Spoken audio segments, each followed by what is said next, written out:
Listo, mis hermanos, en esta clase vamos a concluir nuestra última parte de la hermenéutica sobre el producto de la hermenéutica. Hemos ya considerado varias partes de este producto final, la última P. Hemos considerado como la hermenéutica, el estudio de cualquier pasaje, ah, sobre todo de un estudio profundo de un texto, debe llevarnos a cambiar ciertas ideas que tenemos en nuestra mente acerca de Dios, acerca de nosotros, acerca del mundo. Forma nuestra teología, forma nuestra manera de pensar, nuestra cosmovisión. También hemos visto cómo eso también afecta nuestra vida.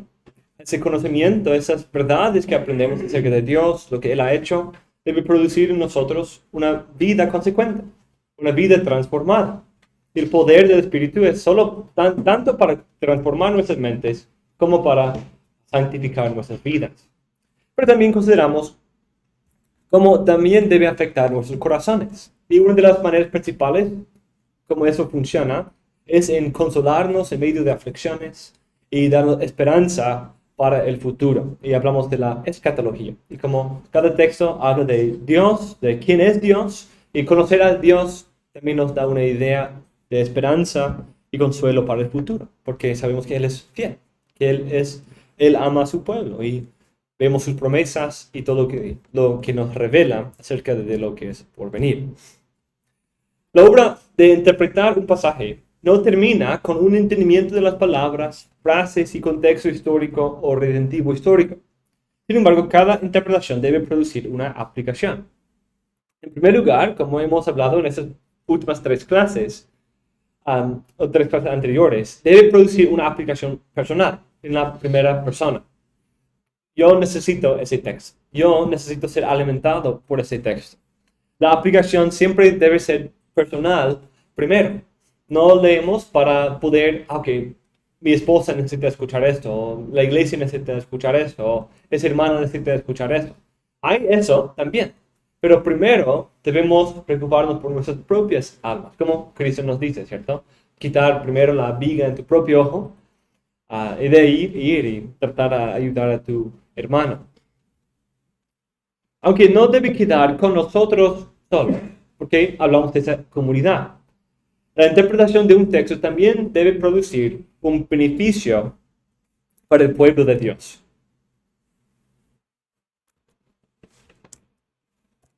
No debe quedarse con nosotros, sino la interpretación de un texto también debe producir un beneficio para el pueblo. Como hablamos, el principio del amor, la analogía amoris, nos exige que siempre el texto produzca el fruto de amor por Dios y amor por el prójimo, ¿cierto? En nosotros. Por esa razón, todo lector de la Biblia debe tener una vista hacia el beneficio del resto de la comunidad, tanto la iglesia como su prójimo inconverso. Pero para los que son pastores o hombres dotados para predicar la palabra, la predicación del texto para el entendimiento y aplicación a la vida de otros cristianos es una consideración esencial. Primero, queremos alimentar a nuestras propias almas con la verdad de un texto. Y de ahí queremos que esto sobreabunde en alimento espiritual para el resto del rebaño de Dios. El mantener este orden es muy, muy importante. Si pasamos por alto la internalización personal del texto, nuestra predicación resulta seca e incluso puede convertirse en una hipocresía. Pero si empezamos por alimentar nuestra propia alma, aunque nadie más disfrute del sermón, por lo menos una de las ovejas amadas por el Señor encuentra un beneficio. Y esto agrada al Señor. Claro, el objetivo no es que solo una de las ovejas, en una predicación sobre todo, no es solo una oveja, sino son todo el rebaño. Pero por lo menos el alma del pastor debe ir progresando en luz y santidad por su estudio del texto. En esta clase vamos a considerar algunos principios fundamentales para la predicación del texto de las Escrituras y concluiremos con algunos pasos prácticos que un predicador puede implementar en su propia preparación de un sermón. Entonces, consideremos en primer lugar la predicación en la Biblia. El principio regulador de la adoración de nuestras iglesias reformadas es un principio bíblico que pone la palabra de Dios como la norma y es centro de nuestra adoración. Dios es un Dios santo. El hombre solo puede acercarse a Él en una adoración conforme a lo que Él ha prescrito en su revelación. Sin embargo, no solo nuestra adoración debe estar de acuerdo con la palabra, sino que también debe estar llena de la palabra. Porque como hemos visto, la palabra es la que tiene el poder, que transforma las almas, que salva a los perdidos, que santifica a su pueblo, que consuela a los afligidos. Todo el poder para hacer eso es de la palabra del Señor. Entonces, cada elemento de la adoración debe ser llena de la palabra.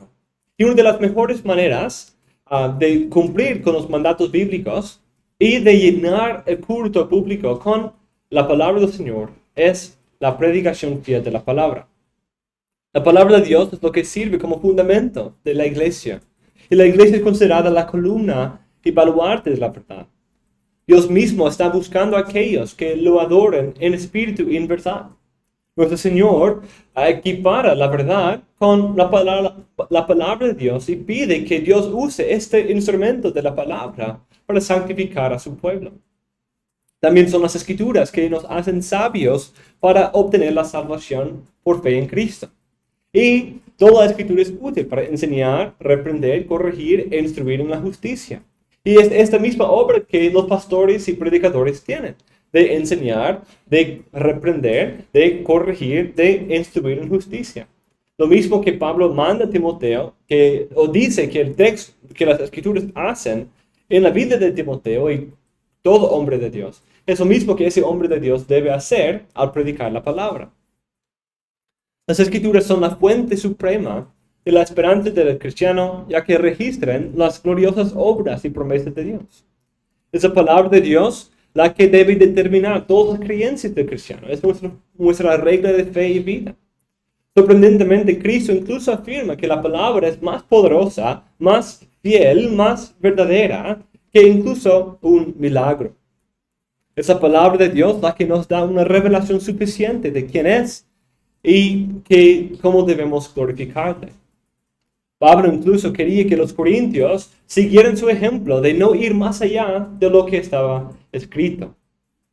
Además, es la predicación fiel de la palabra la que preserva la iglesia de los falsos maestros, de sus doctrinas de los hombres.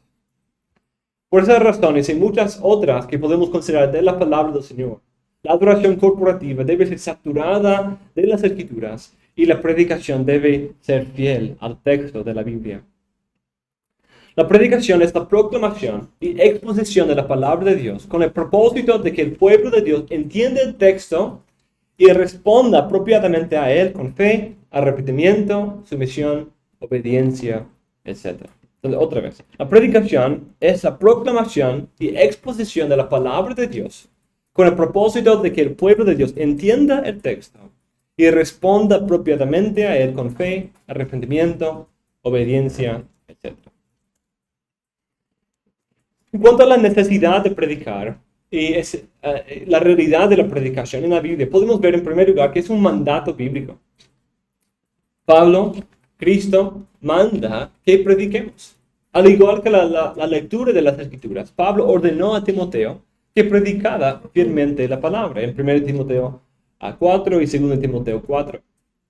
Ese también fue el mandato de nuestro Señor Jesús a los discípulos, según Hechos 10:42. Un resumen en un sentido de la Gran Comisión.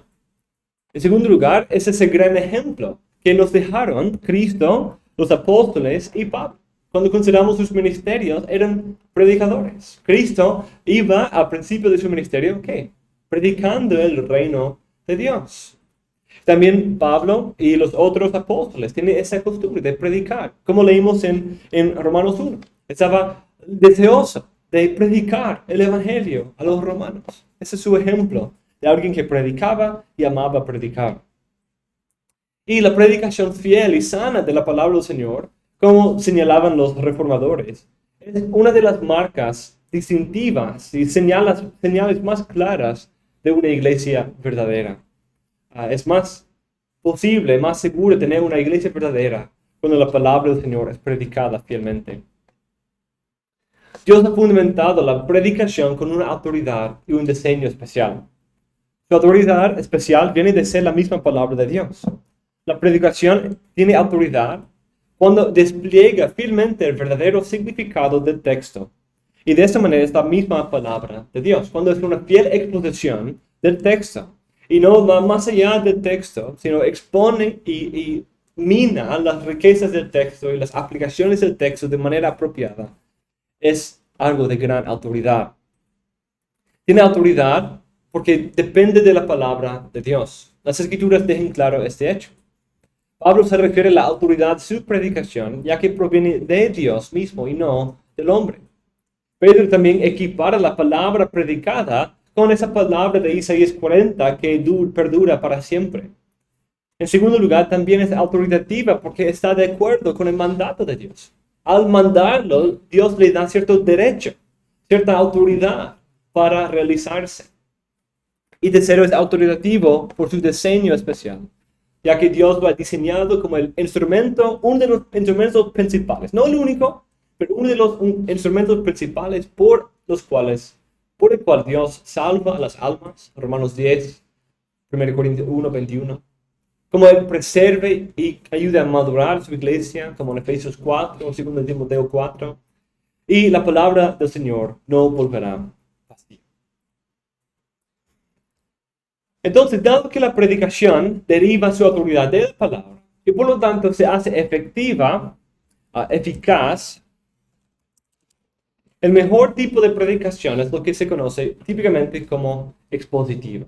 Un sermón que escudriña un texto, expone un texto, que hace exégesis de un texto y deriva las aplicaciones apropiadas del texto.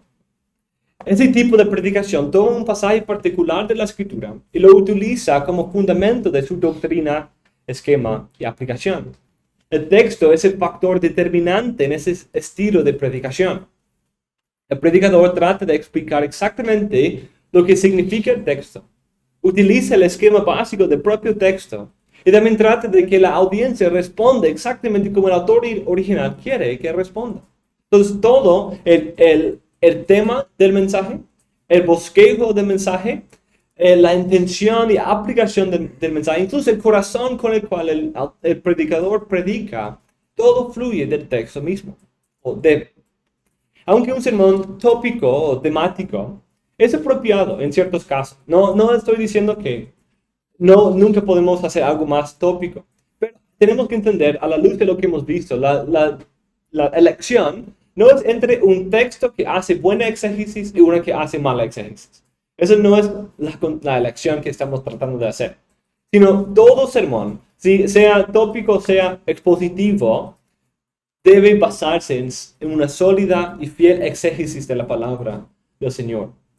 No podemos decir expositivo es una fiel interpretación y tópico no, sino son modelos diferentes. Quizás queremos tocar una doctrina o cierta idea, cierto tema bíblico-teológico, y vamos a usar varios textos en vez de tener un texto base. Está bien, pero nuestro sermón no debe torcer, manipular esos textos a decir lo que quisiéramos, sino debe basarse en evidencia bíblica y en una interpretación fiel del texto. La mejor manera de hacer eso es el sermón expositivo, pero no estoy diciendo que sea la única manera. Pero cualquier sermón que no se base en exégesis del texto, que no sea fiel al texto de las Escrituras, sí es completamente condenable. Para predicar todo el consejo de Dios, es nuestra meta. Debemos buscar ese ministerio estudiado, variado, equilibrado e intencional, del cual hemos hablado en otras clases. Que debe ser estudiado, profundo, haciendo un análisis del texto, no tratando de darle las migajas a la iglesia, sino dándoles la carne, dándoles buenos cortes, dándole lo mejor que podemos ofrecer, buscando manejar con precisión el texto. Debe ser variable. La verdad es multifacética. Quizás en ciertos momentos vamos a ser muy evangelísticos, muy en lo básico de la fe, pero debemos ir madurando y exponernos a todo el consejo del Señor. Debe ser variado. Debe ser tanto Antiguo como Nuevo Testamento. Debe ser profecía como narrativa. Debe tener una variación porque la Biblia es variada, ¿cierto? Es unidad en diversidad. Debemos buscar un ministerio de predicación que sea unidad en diversidad. Debe ser equilibrado, buscando equilibrar tanto la vida tanto el conocimiento con la vida y las varias partes de la Biblia. Hay muchas doctrinas diversas en la palabra del Señor y la predicación expositiva nos ayuda en eso. Por ejemplo, hemos hablado de eso, como un sermón expositivo y como vamos a hablar ahora, de forma de lectio continua, puedes ir consecutivamente a través de un libro. Ayuda en esto, porque a veces nos expone a textos que por cuenta propia nunca escogeríamos. Como este domingo yo prediqué sobre Miqueas 3, 1 a 4, que usa la metáfora de los líderes comiendo al pueblo. Literalmente comiendo. Literalmente, figurativamente, comiendo. Pero esa es la imagen. Entonces, como uno buscando un texto que va a traer ánimo, que va a consolar a las personas, nunca escogería ese texto.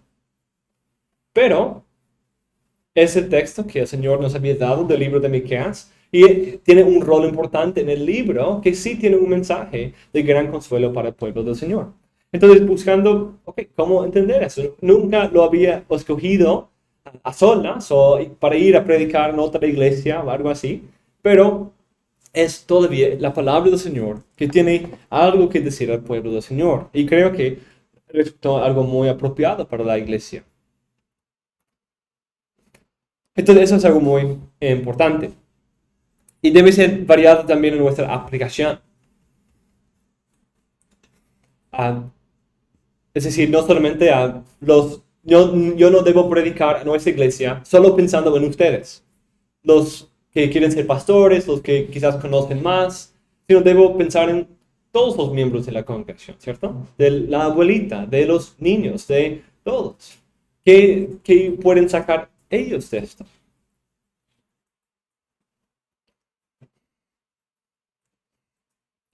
Y finalmente, eso tiene que ser intencional. Tenemos que hacer un plan, tenemos que estar organizados. Si queremos predicar todo el consejo de Dios, no va a suceder por accidente, sino es el resultado intencional de un plan ministerial, de conocer el pueblo del Señor, ayudarles a ser expuestos a toda la luz de la palabra del Señor.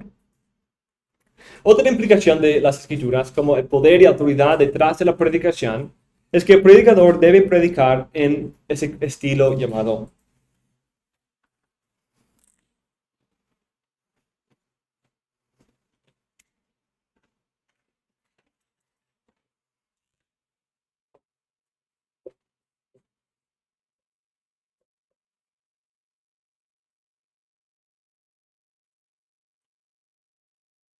lectio continuo. Se ve este lenguaje cuando hablamos de la lectura bíblica, una lectura continua, como hacemos en nuestra iglesia. Un domingo leemos 2 Corintios 6, el próximo capítulo 7, y de ahí capítulo 8. Es algo muy parecido a esto. Pero la predicación también puede y debe ser conforme a esto. No siempre está bien tener algunos textos, algunos sermones puntuales de un texto, está bien. Solo tenemos que tomar en cuenta que hay cierta desventaja en ese tipo de sermón. Porque cuando predicamos así, estamos exponiendo a la iglesia a todo el libro de la Biblia. Uno de los niveles de contexto muy importantes para estudiar, el libro entero. ¿Cuáles son sus temas? ¿Cómo se van desarrollando? ¿Cómo se conectan todas las partes del libro?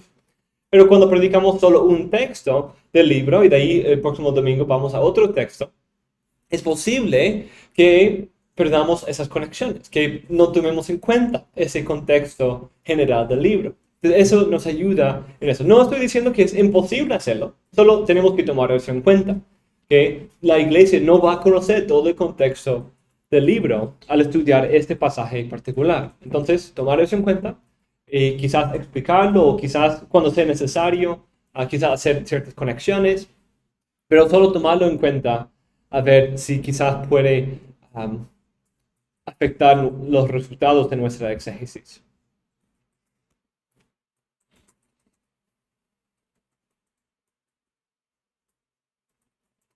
Al igual que la lectura de las Escrituras, la predicación debe hacerse de manera que sea también fácil de entender.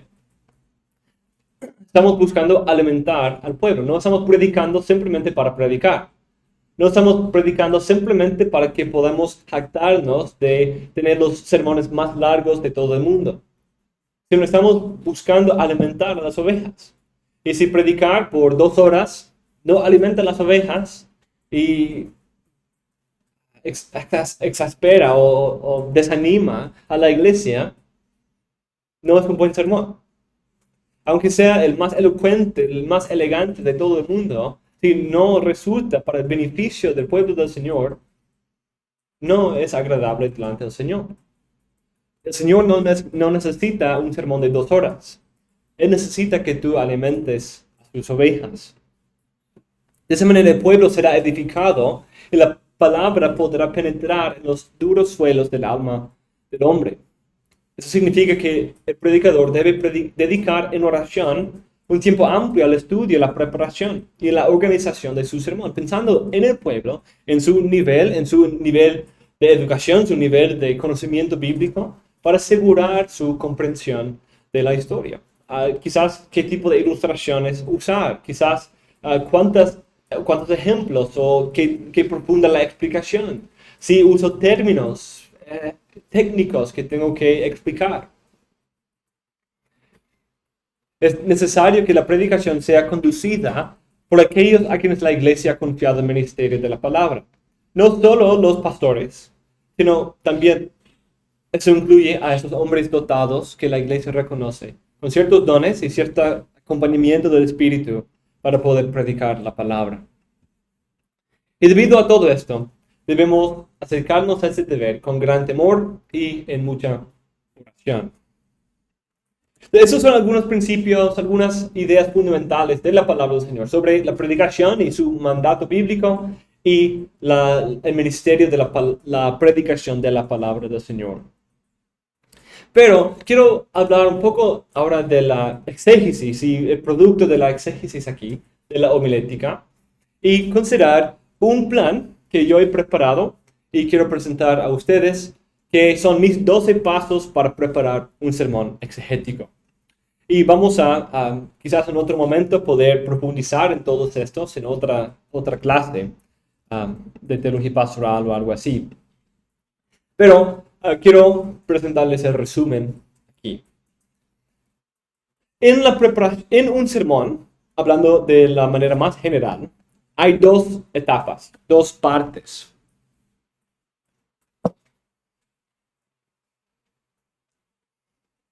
Hay la preparación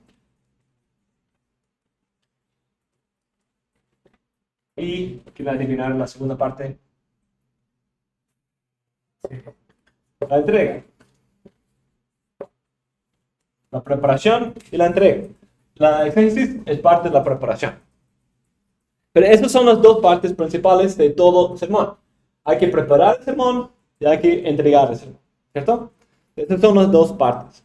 En cuanto a la entrega, ahí podemos considerar cosas como el tono de voz, el tipo de lenguaje usar, tomando en cuenta esas cosas de lenguaje técnico, los gestos en la oración o en la predicación, la vestimenta, el tiempo, si debo usar un manuscrito o solo tener un bosquejo, todas esas preguntas que son importantes, pero no son el enfoque de esta clase. Pero nosotros queremos enfocarnos en esta primera etapa, la preparación. Esto tiene algunos principios, pero también mucho es arte y práctica. Pero la preparación sí se basa mucho en la exégesis del texto. Y en esto hay 3 etapas. Uno, preparar el corazón.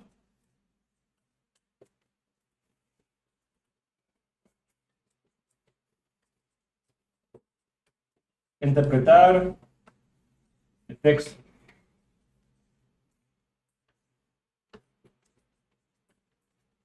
Formar el sermón. Entonces, en preparar el corazón, vamos a ver los pasos 1 al 3. Aquí 4 a 9, aquí 10 a 12. Preparar el corazón, interpretar el texto, formar el sermón.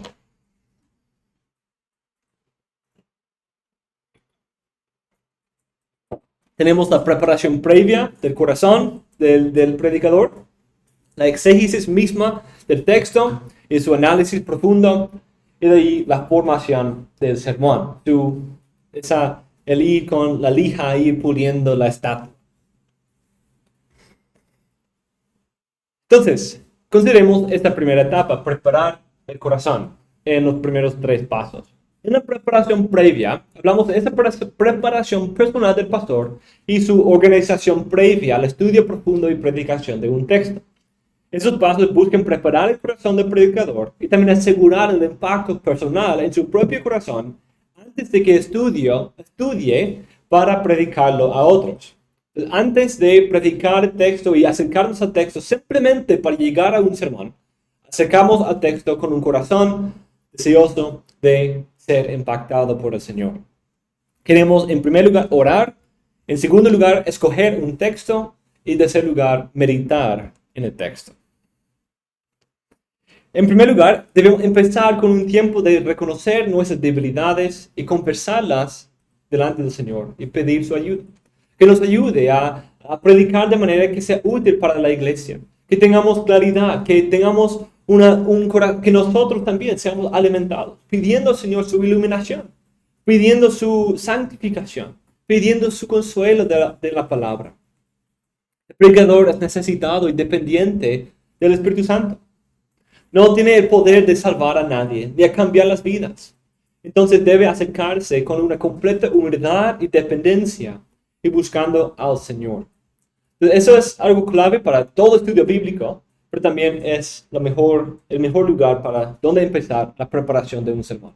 Pidiendo ayuda, orando por la iglesia, incluso orando sobre el texto. Si no tienes el texto, orando por luz, por guía en escoger el texto.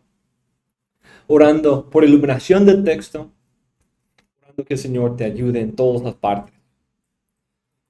En segundo lugar, debemos escoger el texto. Entonces, aquí hablamos de la lectio continua, es un poco más fácil, porque de ahí vamos a la próxima sección, al próximo párrafo o idea completa del sermón. Algunos tienden a predicar ideas más cortas, pero es importante asegurar que el texto que prediquemos sea una idea completa. O por lo menos tomar en cuenta la idea completa. Porque es importante que cada sermón sea un sermón completo. Entonces, si solo predicamos la primera razón de un argumento, puede terminar siendo un poco... O tenemos que ir mucho más allá del texto mismo.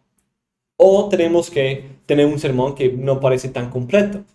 Entonces es mejor tener la idea completa. En mi práctica, como ya han visto, es tener un perícope, un párrafo, unos versículos, y eso depende del libro mismo. No estoy solo escogiendo cada 3 versículos o algo así, sino cuál es una buena sección. A veces es una sección un poco más larga, pero es demasiado larga para cubrir todo lo que está ahí. Entonces lo divido donde parece haber una subdivisión o algo así. Y de ahí vamos a esa idea del discurso y pensamos de las fronteras del texto. ¿Dónde están los límites del texto? Y podemos usar esas técnicas que se encuentran ahí. Si quizás hay una repetición, una inclusión, una estructura quiástica, la introducción de un nuevo personaje que introduce otra idea, quizás la repetición de una palabra clave, o quizás una transición a un nuevo tópico. Tomando esas cosas en cuenta nos ayuda a asegurar que tengamos el texto. Entonces, incluso si hacemos lectio continua, tenemos que hacer eso. ¿Ok? Yo sé cuál es el inicio del texto, porque es el versículo después de lo que prediqué la semana pasada. Pero ¿dónde termina? ¿Dónde termina? ¿Es solo ese versículo? ¿Es los próximos 3, 4, 5 versículos? ¿Dónde termina esta idea? Y es importante tratar eso. Vamos a volver a esa idea luego cuando tratamos de resumir el tema central.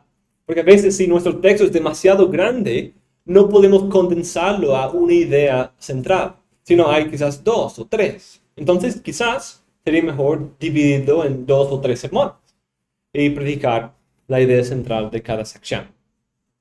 Listo. Después de tener el texto, otros principios aquí es, quizás si uno es invitado a predicar, está bien preguntando, ¿dónde está la iglesia? ¿Cómo es su necesidad? Quizás hay una lucha que están teniendo. ¿Cómo puedo servir a la iglesia donde ellos están? Entonces, pensar en esto está bien.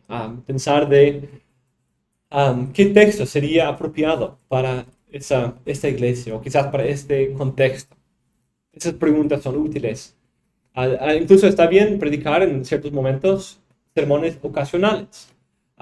No siempre predico sermones de Navidad, de Pascua, pero a veces sí, y está bien. Para el domingo de resurrección, tener un sermón sobre Marcos o Mateo 28 o Juan 20, como predicaciones sobre esos textos que corresponden a ocasiones o eventos o fiestas cristianas también.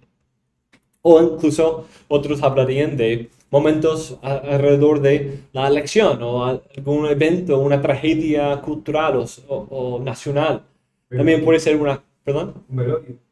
Sí, un velorio también. Es otro momento de predicar. Entonces, esas ocasiones nos guían también en qué texto debo escoger. Y de ahí, al tener el texto, debemos tomar el tiempo para meditar en el texto. Ese masticar el texto mental y espiritualmente. Es una parte esencial. Ese es, de hecho, el inicio de la hermenéutica, es esa meditación. Y aquí la meta es meditar en el texto para entender el texto, para digerir el texto, pero también para que el texto penetre en nuestras almas, para que empecemos a ser afectados por el texto, que nosotros pensamos en nosotros mismos, cómo aplicarlo, cómo me impacta, cómo me afecta en mi corazón. Ese tiempo es muy importante, el ir pensando yo mismo en el texto, yo a solas con Dios, con el texto que Él me ha dado. Yo sé que voy a predicarlo, pero yo quiero entender el texto, yo quiero ser alimentado por el texto, yo necesito escuchar de Dios este texto. En primer lugar, quiero meditar, pensar de conexiones, pensar de la profundidad de lo que está diciendo, ir analizando quizás ciertas inferencias o implicaciones de lo que está diciendo y aplicaciones personales a mi vida. Eso me sirve luego para el sermón, pero como dijimos al principio, es esa parte principal, esa primera parte esencial. Esa es la preparación previa. No estamos no estamos haciendo estudios de palabra aquí en esta meditación, no estamos escudriñando datos históricos y culturales de contexto histórico. No estamos haciendo todo eso todavía. Simplemente estamos con el texto, leyendo, meditando, pensando, orando con el texto. Pero de ahí ya tenemos unas ideas acerca del texto, lo que quiere comunicar, la verdad que transmite, la aplicación que busca lograr, y ahora queremos interpretar el texto de manera más profunda. Y esta interpretación incluye todo lo que hemos visto de la hermenéutica, pero también quiero señalar 3 pasos adicionales que son muy útiles en ir transicionando a la formación del sermón. Entonces, hay dos partes de esta obra también. Hay el análisis del texto y la síntesis del texto. El análisis y la síntesis. Queremos analizar el texto de manera profunda, conforme a nuestro método hermenéutico presentado en este curso. Pero también queremos sintetizar y resumir la verdad del texto en una manera que pueda asegurar claridad y coherencia al predicar. Si nosotros mismos, los predicadores, no podemos sintetizar y resumir el mensaje del texto, es muy probable que la gente tampoco, al escuchar nuestro sermón, pueda resumir, okay, ese es el punto de este texto, o esa es la aplicación de este texto. Si nosotros no lo podemos hacer, ellos tampoco lo podrán hacer. Entonces es muy importante tomar ese próximo paso, analizando, y al analizar terminamos con un montón de información. Tenemos análisis de ciertas figuras lenguaje figurativo, estudios de palabra, datos históricos y culturales, conexiones bíblico-teológicas, citas y alusiones a otros pasajes, otros textos que tenemos un montón de información, ¿cierto? Pero ¿cómo podemos sintetizar eso en una manera condensada, resumida, que sea útil para la congregación y fácil y clara para comunicar a la iglesia? Entonces debemos analizar profundamente el texto, analizar su gramática, paso 4, sus niveles de contexto, paso 5, y su argumento general, paso 6. De allí debemos resumir y sintetizar, esa es la segunda parte, su tema central, paso 7, su intención autoral, paso 8, y de ahí el corazón del autor en paso 9. Los pasos 4 a 6 se enfocan en el análisis del texto y los pasos 7 a 9 se enfocan en la síntesis del texto. Entonces tenemos la preparación 1 a 3, el análisis del texto 4 a 6, la síntesis del texto 7 a 9 y de ahí la formación del texto en 10 a 12. Entonces corresponde bien 3, 3, 3.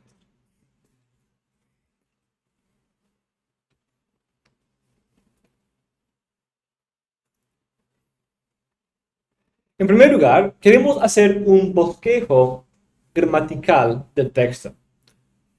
La estructura sintáctica y gramatical del texto para poder reconocer sus cláusulas independientes, dependientes, los sustantivos, sus modificadores, los verbos y sus modificadores, y cómo el autor ha atado todas las palabras individuales juntas. Este proceso se hace mejor en los idiomas originales. Con práctica, este paso se puede hacer muy fácilmente y uno crece en su habilidad de entender la gramática al leer. Y especialmente mientras crezca en su entendimiento de los idiomas originales, se hace más fácil también. Puede ser que incluso puedes saltar este paso en cierto momento, en ciertos sermones. No saltar el entendimiento de la gramática, pero ya uno tiene tanta experiencia que las conexiones son un poco más fáciles. Ya tiene un poco mejor las categorías, ya entiende un poco mejor las estructuras. Pero hay ciertos textos que son complicados y a veces aún los más experimentados tienen que volver a hacer un bosquejo así. Eso no es el bosquejo de sermón, sino es una parte fundamental de nuestro análisis profundo del texto. Por ejemplo, en mi vida, por falta de hacer esto, sin consideración de los idiomas originales, una vez presenté una interpretación de 1 Timoteo 1:5 que no respetaba bien la gramática. El texto en español dice, pero el propósito de nuestra instrucción es el amor nacido de un corazón puro, de una buena conciencia y de una fe sincera. Mi presentación de ese texto consistía en 3 frutos distintos de nuestra instrucción. El amor nacido de un corazón puro, una buena conciencia y una fe sincera. Pero parece bien, ¿cierto? Pero eso no hace justicia a la gramática del texto. El texto solo presenta un fruto de la instrucción, el amor. El fruto que produce nuestra instrucción, nuestro propósito de nuestra instrucción es el amor. Y el amor tiene 3 características, o tiene 3 fuentes. El amor viene de un corazón puro, el amor viene de una buena conciencia, y el amor viene de una fe sincera. Todos modifican al mismo amor.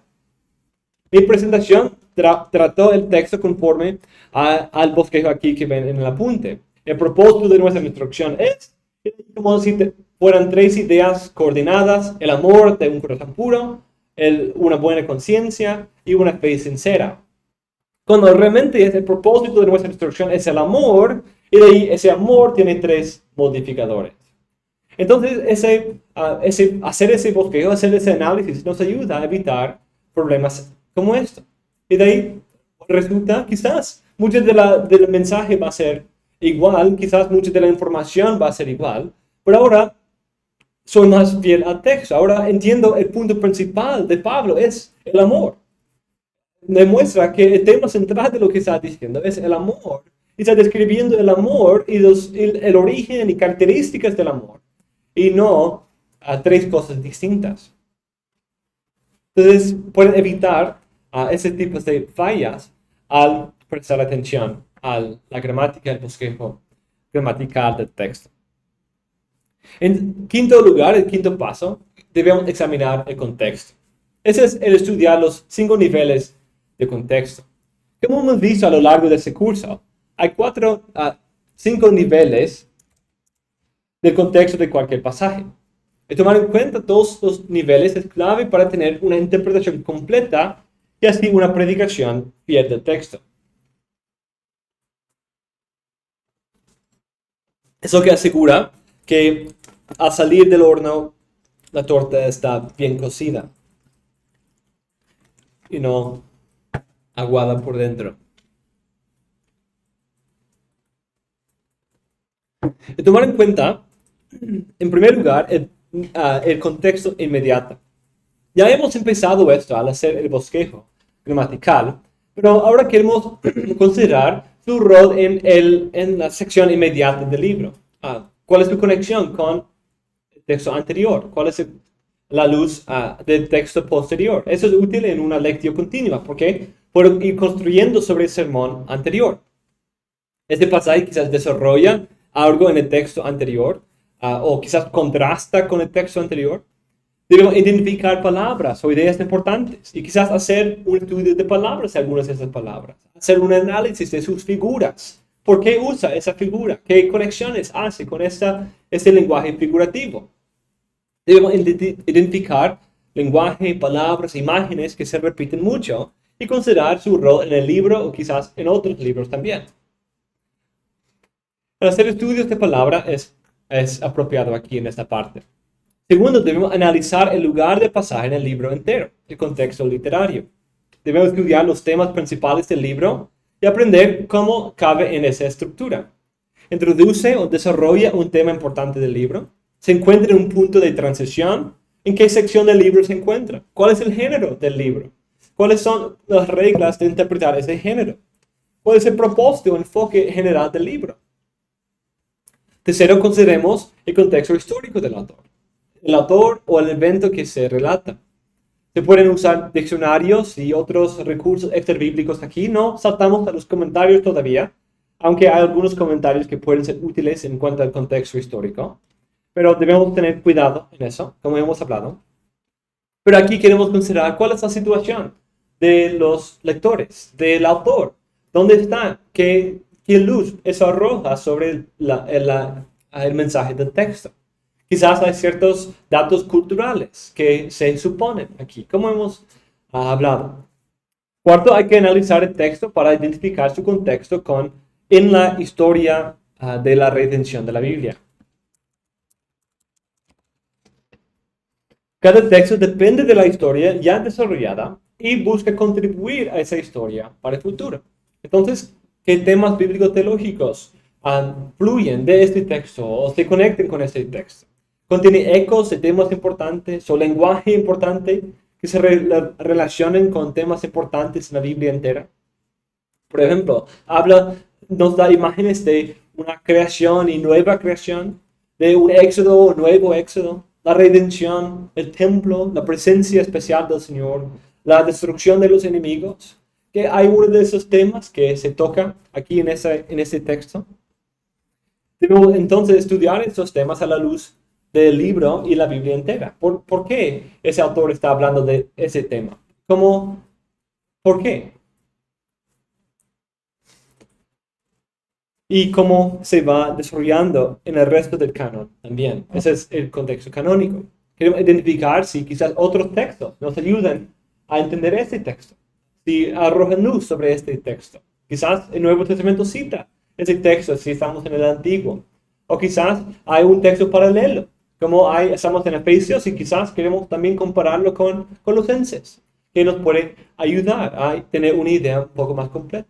Y obviamente la parte clave aquí es cuál es la conexión con Cristo. Si este texto me habla de Cristo, pero ¿cómo? ¿Cómo Cristo, la luz matutina de la Biblia, arroja luz sobre ese texto? Después de hacer nuestro propio análisis profundo del texto, podemos ahora comprobar lo que hemos averiguado, lo que hemos estudiado con algunos comentarios fieles.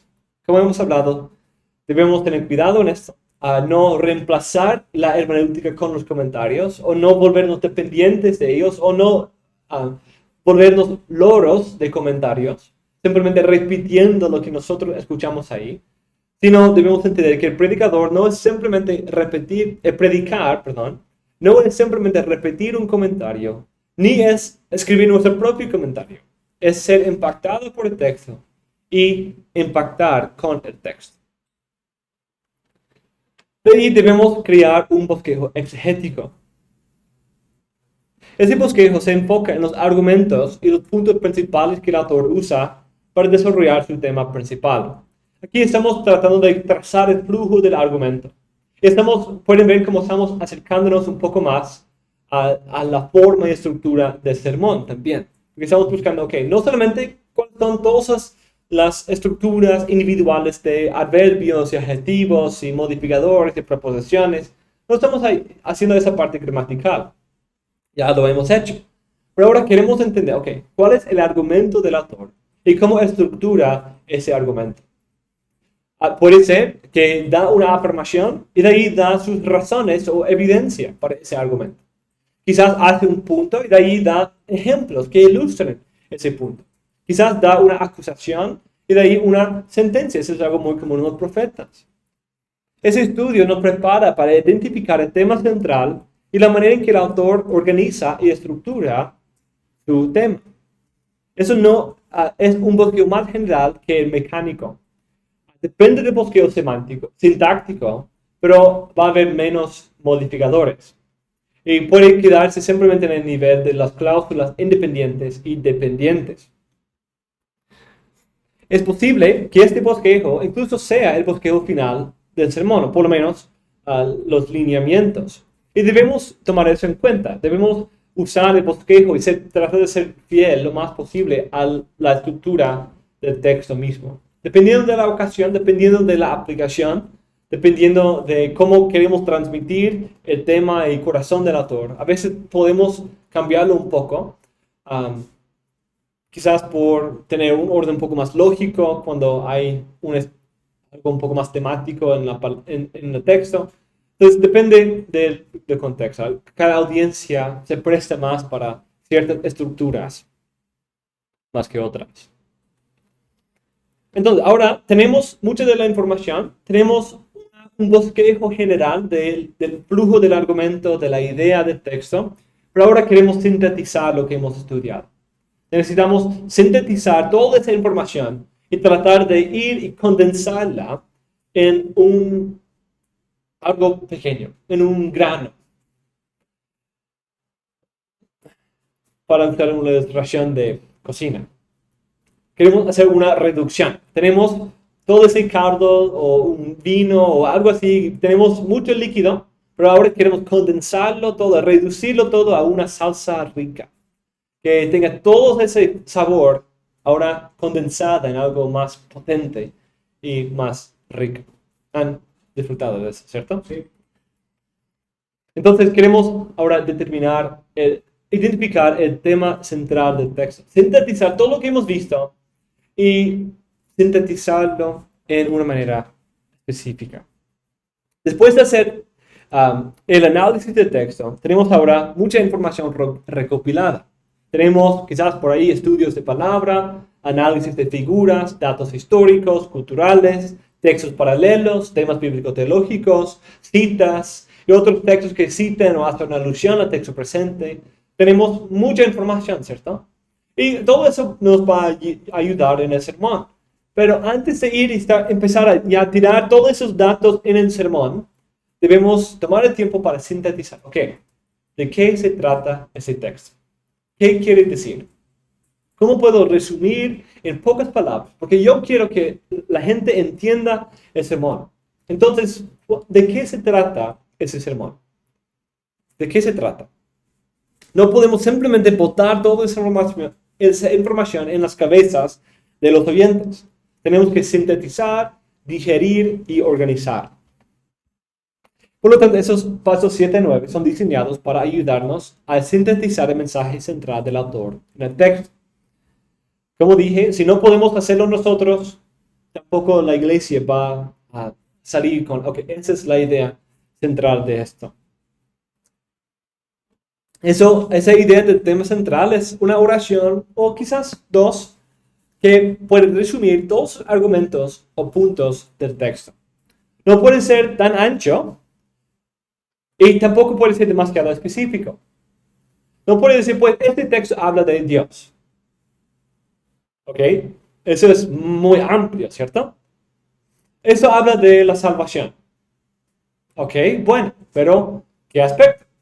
¿Cómo? ¿Por qué? Hay mucho más que está incluido en eso. Tenemos que ser un poco más específicos. No solamente escoger el loci de sermón, la categoría general. Ese es un sermón sobre la salvación. Ese es de la teología. Ese es del pecado. Sino, okay, ¿cómo? ¿Por qué? ¿Cuál es el punto de manera resumida? Y no puede ser demasiado específico tampoco. Porque tiene que abarcar todo lo que el texto dice. Si piensas que hay más de un tema central, quizás tienes un texto demasiado grande y necesita dividirse en uno o varios sermones. Y debes regresar al paso 2 y escoger el texto bien. Y debemos, al tener esa idea central, debemos adoptarla como nuestra idea central también. La idea y tema central del texto debe ser el tema central del sermón. Entonces, y eso es útil porque queremos facilitar la comprensión del texto. No queremos estorbar el texto, sino simplemente queremos transmitir el poder del texto mismo. Y para hacer eso es importante asegurar que nuestra idea, que nosotros queremos comunicar, sea la idea que el mismo autor original quiso comunicar. De ahí debemos determinar el propósito del autor. Eso es muy parecido y quizás fácil de confundirse con el paso 7. Pero el paso 7 pregunta, ¿qué quiere decir el autor? ¿Qué está comunicando? Pero este paso pregunta, ¿por qué quiere el autor decir lo que quiere decir? Es algo más de su intención, del propósito detrás. ¿Qué quiere evocar de su audiencia? ¿Dice esa verdad simplemente para algún dato de información? Ya hemos hablado, nunca es solo por eso. Sino quiere humillar a los pecadores, quiere consolar a un afligido, quiere animar a los desalentados, quiere fortalecer a los débiles, quiere evocar y llamar al arrepentimiento. ¿Qué quiere hacer? Quiere aumentar fe en las promesas del Señor, quiere que la iglesia ande en unidad y amor mutuo. ¿Qué quiere de ellos? ¿Por qué dice lo que dice? El trabajo del predicador no se cumple si la gente solo entiende lo que el autor está diciendo. Se cumple cuando los oyentes responden al texto conforme a la intención del autor. La comunicación, tanto de un texto como de un sermón, no solamente en el acto locutivo, es decir, las palabras que fluyen de nuestra boca, sino también esas palabras vienen con cierto poder, cierto acto que quiere lograr, tener cierto efecto en este lado ilocutivo y perlocutivo. Es decir, yo digo algo, pero también estoy enseñando esta clase, pero también estoy esperando provocar en ustedes un deseo de preparar un sermón en una manera profunda, en una manera inteligente, en una manera que se base claramente en el texto de las Escrituras. Entonces estoy comunicando, buscando hacer un impacto, producir cierto fruto y cierto efecto. El autor no solamente dice algo que comunica alguna verdad, pero también espera hacer algo o causar un efecto con sus palabras. Sus palabras no son mera información que podemos transmitir en ceros y unos y poner en un programa de computadora, sino son martillos, son herramientas, son armas que logran con poder un efecto. Y eso es útil porque el sermón mismo no quiere simplemente transmitir información, sino quiere tener un impacto en el corazón de las personas. Por lo tanto, el texto debe guiarnos tanto en lo que vamos a decir y cómo debemos responder. Pero queremos que nuestros oyentes respondan de una forma paralela a la respuesta esperada en el contexto histórico del autor. Podemos tomar eso en cuenta y debemos. que aunque el contexto histórico es diferente, hay principios que siguen hasta mis días. Entonces, ¿cómo sería una aplicación paralela para los varios clases de creyente o de oyentes que yo tengo aquí? ¿Cómo sería en nuestro contexto la aplicación del texto? A veces hay paralelismo, hospitalidad y otras cosas así, hay algo directo. Pero hay otros momentos que si quiero hacer una aplicación en contra de la pornografía o algo así, es algo que va a ser paralelo, un texto de la Biblia hablando en contra del adulterio, puedo extender la aplicación a cosas como la pornografía. Entonces, aunque no es algo parte de su contexto cultural y no existía en ese tiempo, en esa manera, pero es algo importante para nuestro contexto y es una aplicación fiel del texto. Como hablamos de esa distinción entre el sentido del texto y sus significados o aplicaciones. Entonces debemos adoptar la idea central del texto como nuestra idea central y debemos adoptar la intención del autor como la intención principal del sermón. Entonces lo que el autor quiere lograr de su gente es lo mismo que nosotros debemos buscar lograr de nuestra gente en una manera paralela, análoga. En noveno lugar, debemos también buscar no solamente entender su idea central, no solamente entender lo que quiere evocar, sino también debemos entender su corazón. Debemos entender su mensaje, las aplicaciones intencionadas por él, aunque traducidas a otro contexto cultural, y también el corazón con el cual el autor bíblico está hablando. Si el autor está contristecido o entristecido por el pecado del pueblo o la realidad del error o la lucha contra el enemigo, el pastor debe reflejar ese corazón. Si el autor tiene un corazón de consuelo y ternura, el pastor debe predicar con el mismo corazón. Si es un corazón de asombro ante la sabiduría, carácter y obra de Dios, el predicador debe hacer lo mismo. Ese es un paso que muchos pastores saltan. A veces hay un texto que es un texto de gran consuelo y ánimo. El autor está con tanta ternura consolando a las personas, pero el predicador lo toma como una hacha para destruirlas. Es como, no estás entendiendo bien lo que el autor está comunicando. Y quizás han escuchado eso, que cada sermón, no importa lo que está diciendo el texto, se convierte en algo para golpear a las personas. Pero hay textos que incluso el autor mismo está haciendo eso. Y a veces hay ciertas aplicaciones que a veces el consuelo para las personas es el golpe sobre la cabeza del enemigo. Entonces, a veces hay eso. Pero debemos tener cuidado que no convertamos a todo sermón. A veces los predicadores solo tienen una herramienta. Y cuando alguien solo tiene un martillo, todo se convierte en clavo. No sé si han escuchado ese modismo, pero cuando solo tengo una herramienta, no importa el texto, pero voy a buscar meter ese cuadro en ese hueco de círculo. Voy a tratar de meter ahí, aunque no quepa, pero lo voy a forzar. Pero debemos entender y tener un ministerio variado y dejar que el texto nos guíe, que el texto impacte nuestros corazones y pensar, ¿con qué actitud está escribiendo el autor? ¿Está airado con los pecadores y los que, como en Miqueas, hay un gran ira contra los que abusaban y oprimían a los israelitas? Pero también hay cierto lamento, porque ese es el pueblo del Señor, el pueblo que debe conocer la justicia. Y está entristecido por su pecado. Y también hay cierto toque de ternura para con los oprimidos. Y está hablando a ellos para consolarlos por anunciar el juicio sobre ellos. Es un poco complejo, pero depende de a quién está hablando. Y eso es útil porque a veces nosotros también vamos a aplicar el texto a personas distintas. ¿Cómo se siente el autor acerca de lo que dice? ¿Cómo comunica ese sentimiento en su texto? ¿Cómo quiere que sus recipientes respondan emotivamente o emocionalmente? ¿Cómo podemos nosotros, como los predicadores, lograr lo mismo en nosotros y los oyentes de este sermón? Cada texto produce un cambio de mente y de vida, pero también de corazón. La verdad del texto debe mover nuestros corazones.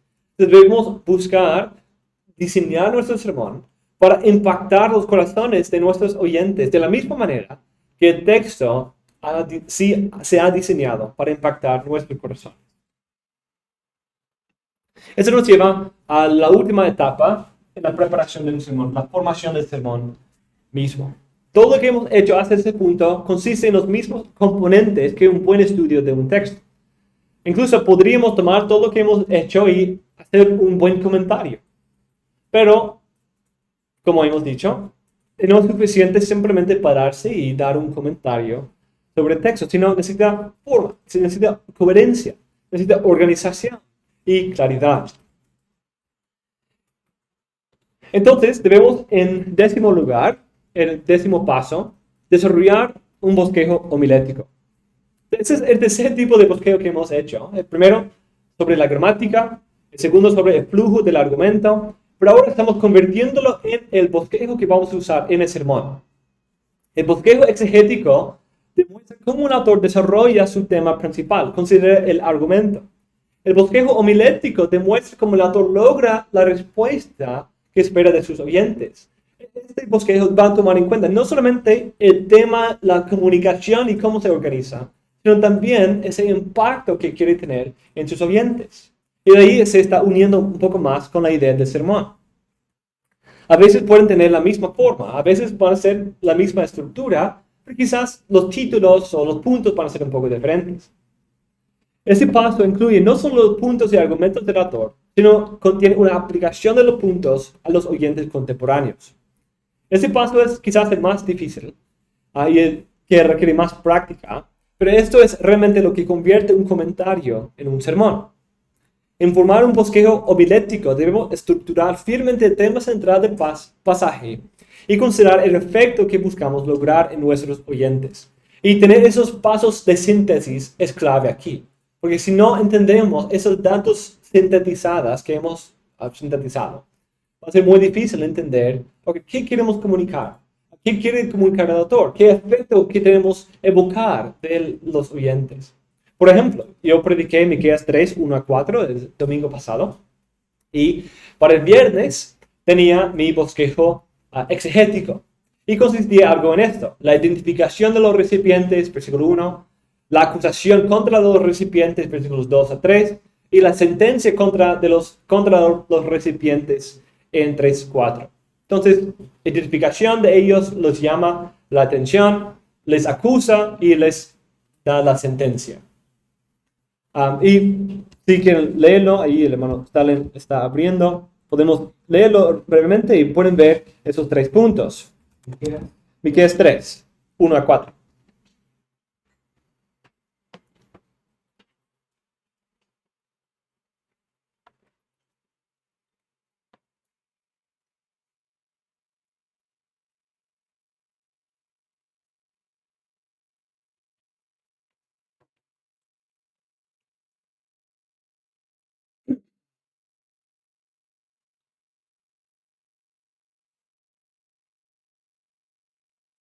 ¿Quieres leerlo, mi hermano?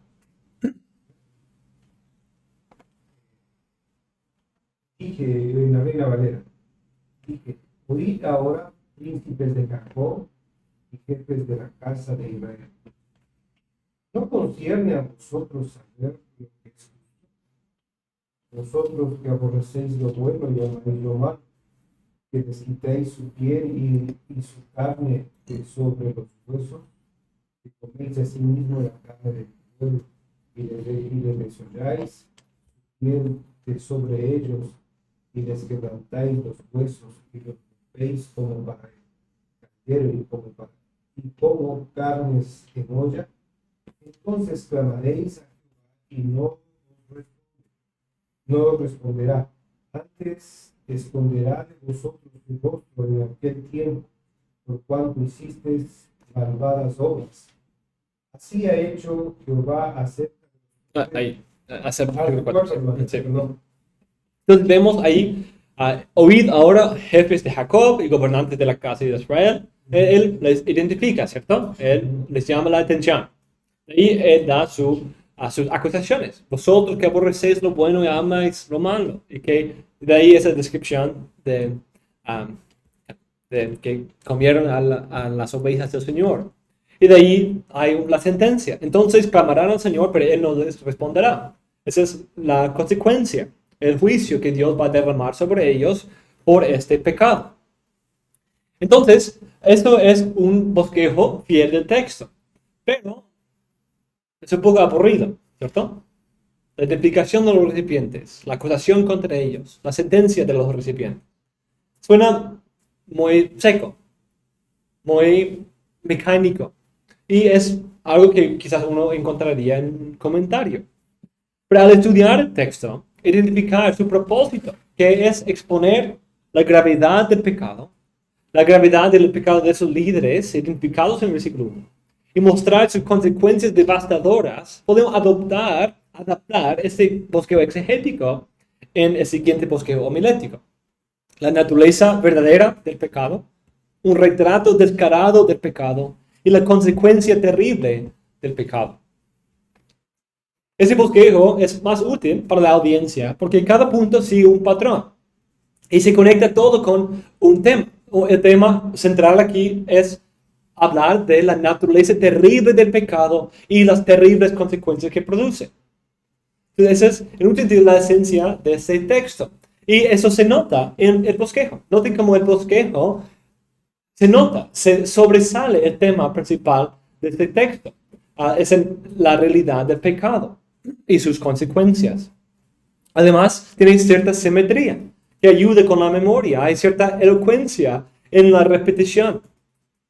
Además, da un paso más hacia la aplicación. El primer bosquejo es algo tan atado al contexto original que parece un poco no útil para nosotros. Pero ahora, al hablar más de algo más general del pecado, y no solamente de ellos y la sentencia contra ellos, hablar del pecado de manera general, permite un poco más facilita la aplicación a la audiencia moderna. Porque aunque ellos no son los recipientes de eso, sí son pecadores. Y ese mismo pecado tan terrible y feo que se ve en ellos, también es el mismo pecado buscando destruir a sus almas. Entonces, eso me está acercando hacia esa meta de poder aplicar a mis oyentes que ellos entienden la gravedad del pecado, que ellos entienden la naturaleza fea y terrible del pecado y que ellos busquen evitar sus consecuencias por confiar en el Señor y arrepentirse. Entonces pueden ver cómo ese cambio. A veces es un poco difícil hacer ese cambio, pero con práctica, e incluso yo no lo hago siempre bien, a veces muy difícil.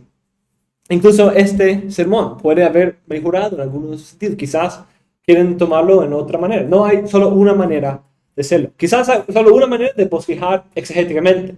Pero el sermón puede ser diferente conforme a la ocasión. En el paso 11 queremos llenar el sermón. Ya tomando lo que habíamos analizado anteriormente, queremos llenar los puntos del sermón. Ya tenemos el bosquejo y ahora queremos ir quizás sintetizando y resumiendo datos sobre el estudio de palabras, de una figura que se usa en el sermón. Quizás incluir algunos de esos textos paralelos o citas o alusiones que vimos o que desarrollar ciertos temas bíblico-teológicos con límites, con razón, siempre entendiendo el contexto y no tratando de desviarnos demasiado. Puede incluir también algunas citas útiles, algunas anécdotas, ilustraciones que ayuden a hacer el punto. Y debemos siempre tomar esas cosas con cuidado, no llenar de tantas historias que se pierde el punto, no de tantas historias que tire toda la luz sobre nosotros y distrae del texto, sino algo que puede realmente facilitar la comprensión de la persona. Y en cuanto a las citas, no son siempre necesarias, pero cuando las vamos a usar, que siempre sean dando crédito necesario a su origen, diciendo como dijo tal, o por lo menos citando de un comentarista o algo así, pero dando cierto crédito al origen, a la fuente. Y finalmente, teniendo todo el contenido central del sermón, ahora es tiempo para escribir la introducción y conclusión. La introducción es lo que inicia un sermón. Después de leer el texto, esa es mi práctica, yo leo el texto, oro y empiezo con la introducción. A veces empiezo, como este domingo, por la naturaleza del texto, es un poco chocante. Quería preparar a la audiencia para escuchar el texto, porque leer y estar hablando de comiendo personas es un poco difícil. Entonces, a veces es importante preparar o quizás fijar la mente, orientar la mente a cierto lugar antes de ir al texto, porque eso puede ser útil. Para que al leer el texto que quizás sea un poco más oscuro, un poco más difícil, pueden ir buscando las ideas que ya has mencionado. Pero normalmente me gusta leer el texto primero, que el texto sea lo principal, y de ahí la introducción. Pero esa es mi práctica personal, no es una regla. Después de leer el texto, es importante preparar a la gente y no saltar directamente a la exégesis. La introducción tiene 3 propósitos generales: llamar la atención, motivar y orientar. Llamar la atención o captar la atención, motivar y orientar. La introducción debe llamar la atención de la gente.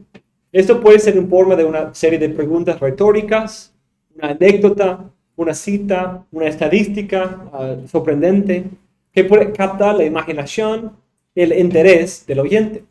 La gente está ahí para escuchar un sermón de 30 a 60 minutos. ¿Por qué deben prestar atención? ¿Por qué necesitan escuchar? ¿Por qué van a tomar el tiempo para escuchar todo ese sermón? ¿Por qué no ir haciendo sus planificaciones de la comida o de algún deber? ¿Por qué prestar atención? Entonces, captar su atención, motivarlos ahora a escuchar. El captar su atención es lo que logra su atención, que presten atención, ya tienen su interés, está captado. Pero la motivación ahora les da ese impulso, ese deseo de, ok, necesito escuchar ese sermón. Esa motivación identifica quizás un problema, una verdad que va a ser importante para sus vidas, una situación o lucha común, y cómo este texto nos ayuda en esa lucha. Eso puede ser muy útil, hablando de algo personal, una situación que ellos han experimentado. Yo he sufrido con ese pecado. Yo he luchado con él. Yo estoy en medio de pruebas y tribulaciones. Entonces, tratando de encontrar y chocar a las personas donde están, puede motivarlos y poder decir, ese sermón, ese texto nos ayuda. Ese texto nos da la luz de la promesa del Señor para que en medio de esas pruebas podemos salir con fuerza y ánimo porque el Señor es fiel. Es algo que yo necesito escuchar eso, porque yo estoy luchando ahora y yo necesito que el Señor me ayude. Esa motivación capitaliza sobre la atención captada. Pero no queremos simplemente captarla con buenas historias, sino queremos motivarles a escuchar, porque necesitan lo que vamos a decir para sus almas. Y en tercer lugar, debemos orientar al oyente. Debemos orientarlos en cuanto al mensaje central, en cuanto al bosquejo. Creo que es útil organizar y expresar, ok, vamos a ver esto en 3 puntos. Y tal. Creo que está bien hacer eso en la introducción. Porque eso es útil, porque le da una regla de medida, algo para medir, ok, ¿dónde estamos? ¿Hacia dónde vamos? ¿Cuántos puntos? Porque si predicas y no dices eso, de ahí llegas a punto 3 y, ok, ya estamos casi al final, y ahí terminas con 15 puntos. Y es como, ¿qué pasó? Y ya los perdiste porque es algo tan fuerte del normal que dejaron de escuchar porque ya estaban entrando en modo conclusión al final del tercer punto, pero tenías unos 10 más. Entonces, sobre todo en esos momentos, cuando es no fuera de normal, orientarlos. Mis hermanos, ese texto tiene varios puntos y vamos a verlo en estos. Entonces, vamos a ir rápido por los puntos, pero es importante que no me abandonen en el punto 3 o en el punto 4. Entonces, esa orientación ayuda, porque cuando tenemos una idea, podemos ir y luchar a través de los detalles un poco mejor, porque sabemos hacia dónde vamos, sabemos dónde estamos. podemos relacionar mejor. Ok, ¿por qué está dando este dato? ¿Por qué hay esa información? ¿Por qué esa historia? Pues porque está sirviendo a ilustrar, modelar, explicar, dar las razones por lo que hemos identificado como el punto central. Un punto aquí muy importante. La introducción no es dar el contexto del pasaje. Eso es algo muy común que se escucha, que se hace. Empiezan el sermón sin una introducción, simplemente diciendo, eso es lo que había sucedido anteriormente en el libro. Ese es muy estilo de comentario y es muy aburrido. Y muchas veces las personas dejan de escuchar desde el principio. Es una buena manera de perder a los oyentes desde el principio. Porque es, claro, hay algunos oyentes que están ahí, quieren este tipo de sermón, quieren escuchar y estar bien. Pero incluso los mejores oyentes van a ser distraídos. Y necesitan esa motivación. Y necesitan ser orientados, porque eso es amor a nuestro prójimo. Eso es predicar como quisiéramos que nos prediquen a nosotros. Entonces, prediquemos con una buena introducción. El contexto es importante, a veces orientar en cuanto al contexto es útil. Pero yo lo pondría como al inicio del punto 1 y no en la introducción. Trataría de tener una buena introducción. Y de ahí, cuando es necesario hablar del contexto del pasaje. Por el otro lado, tenemos la conclusión.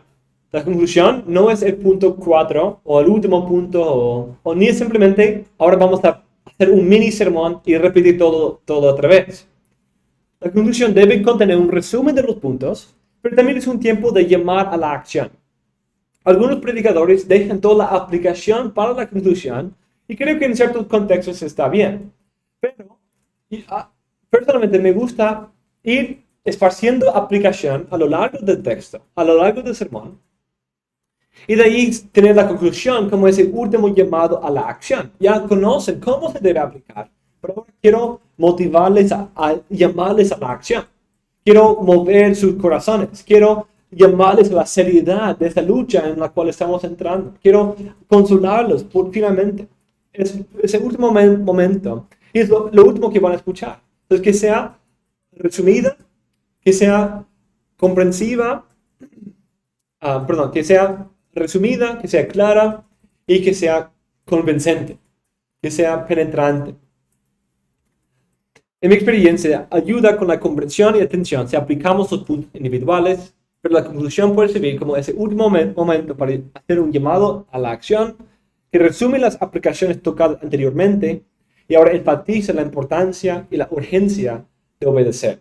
Entonces, resume los puntos, resume la idea central y trata de enfatizar la importancia y la urgencia, porque he escuchado el sermón, captaste mi atención, pero ¿por qué hacer algo con esto? ¿Por qué debo hacer esto? Y ese énfasis, ese llamado a armas en un sentido, puede estar ahí en la conclusión. Porque es lo último que van a escuchar. Quizás lo que van a llevar consigo al salir de la puerta. Entonces, que sea un pequeño resumen del tema central y un llamado a cierta acción específica conforme al texto. Entonces, como hemos visto, un sermón debe glorificar el texto, debe exaltar y elevar en alto el texto, porque es el texto que tiene poder, es el Espíritu que obra a través del texto, y por eso debemos evitar que el sermón nos llame la atención a nosotros. El predicador no debe pedir disculpas por un mal sermón o una mala preparación, no debe dirigir los ojos a sí mismo. El predicador debe ser simplemente el canal de la palabra de Dios y debe esconderse para que la palabra se vea. Es la palabra que es el medio de gracia, no el pastor. No debemos tener muchas ilustraciones personales, ni comentarios propios, ni especulaciones propias, porque nuestra autoridad viene no de nuestra experiencia, no de nuestras ideas, no de nuestras especulaciones, no de nuestros estudios, no de nuestro título, sino de la palabra del Señor fielmente depositada, expuesta. Hay que dirigir todos los ojos al texto, no al predicador.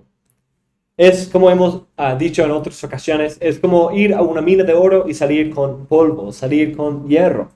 Sí, quizás el predicador es un buen hombre, pero no es la verdadera joya. No deben salir con mayor amor por nosotros, sino un mayor amor por Cristo y su palabra. Entonces, con estas cosas espero que sea útil y que espero que sea de guía para nosotros en nuestra preparación de nuestros sermones y que siempre sea base en la palabra del Señor y ser fiel a comunicar lo que Dios ha dicho a nosotros en su palabra.